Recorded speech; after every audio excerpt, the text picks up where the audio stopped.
Hi, I'm Norm Robbins with RenoArts.news, and I'm here with Jim Asselstine, who is the president of the American Cut Glass Association. Welcome to Reno, Jim. Thanks, Norm. It's a delight. Good. Tell us a little bit about your association. Okay.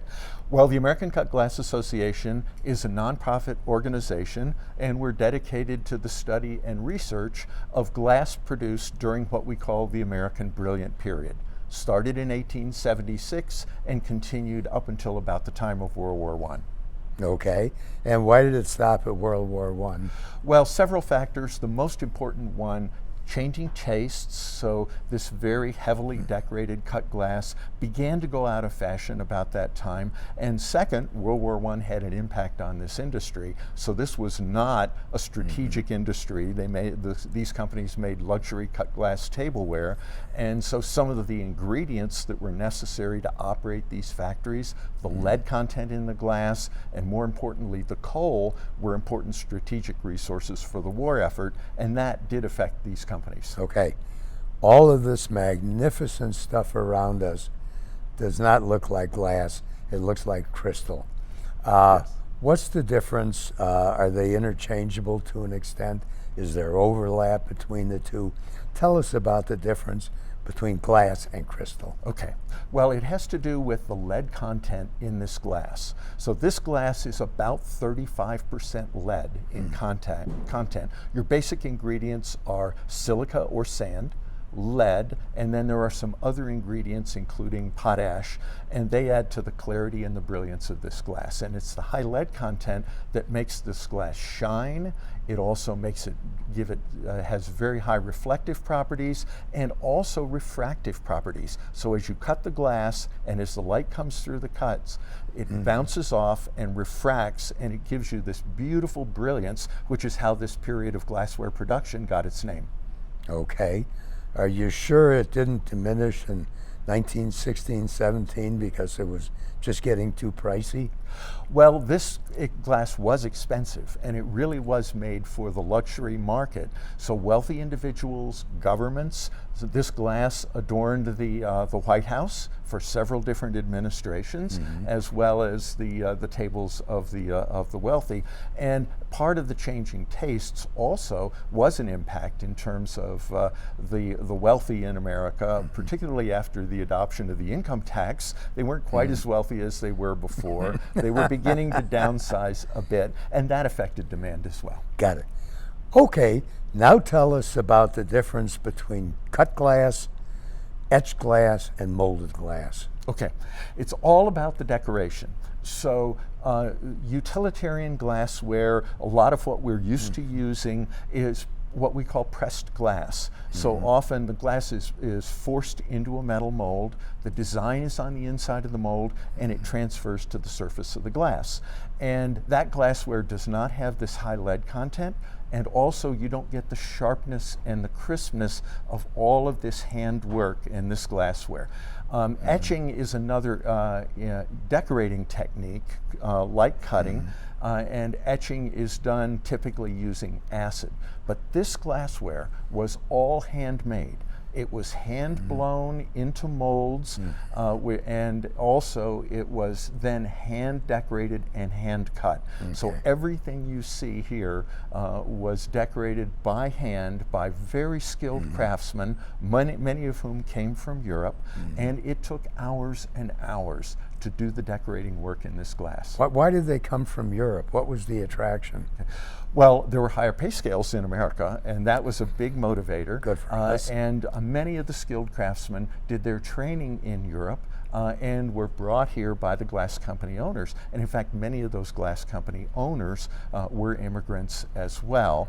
Later on, you did have apprenticeship programs in America, and if you had the right aptitude and commitment, you could become a glass blower or a cutter or an engraver, and it would take an apprenticeship of 6 to 8 years to learn your skill to become a skilled craftsman. Fascinating. Jim, that's fascinating. Tell us about you. How did you come by all this knowledge? Okay. Well, I spent my career early on in government and later on in the financial services industry in New York. And one of these glass companies was located in a small town in northeast Pennsylvania called White Mills, and our weekend place outside of New York was in that area. And I bought my first piece of Dorflinger glass, one of the companies that produced this glass, 22 years ago. And something about it spoke to me. I was really interested in the quality and clarity of the glass. It led me to learn more about the history of the companies, and these companies are fascinating examples of the Industrial Revolution in America. So it's as much the history and the craftsmanship as it is the beauty of the glass itself. Okay.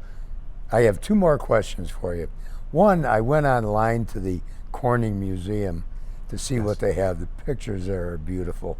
Tell us a little bit about museums in Corning, in Pennsylvania, elsewhere in the country. Yes.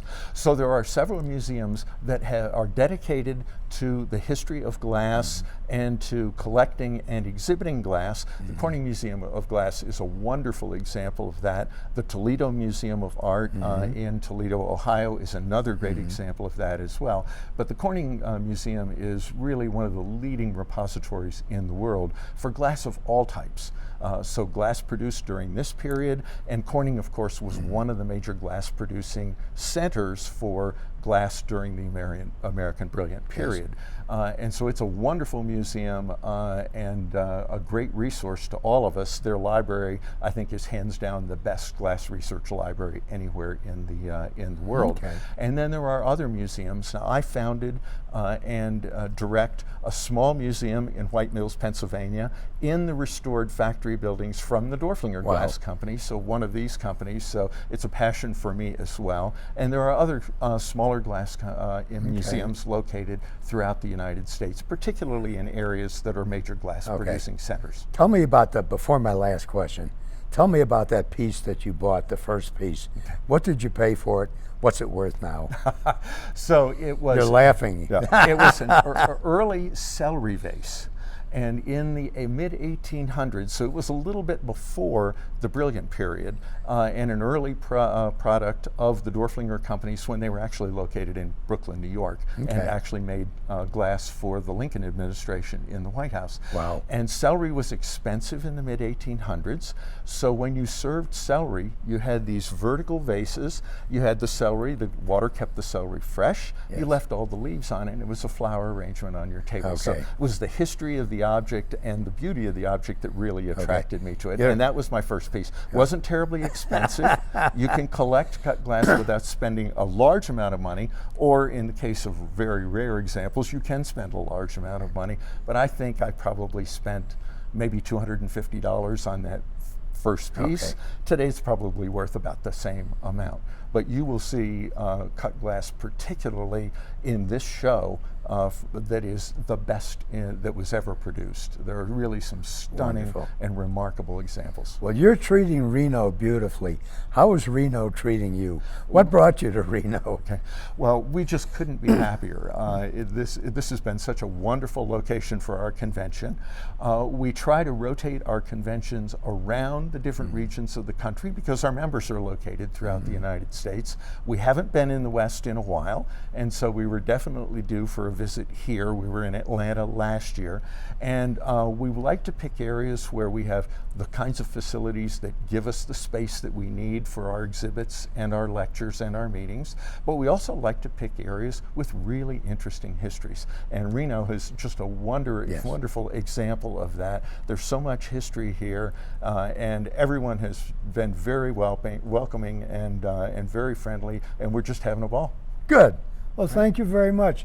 Thank you for coming to Reno. You're Thank welcome. you for interviewing us. If I could put in one more plug. Please. So this show, which you're now going to take a look at, is open to the public without charge from 1 to 5 on Friday and from 1 to 5 on Saturday. So if there are people who would like to learn more about this glass and see the glass, this is a great opportunity to see some of the finest pieces that were made during this period of time. Good. Thank you, We sir. hope you'll come visit. Good.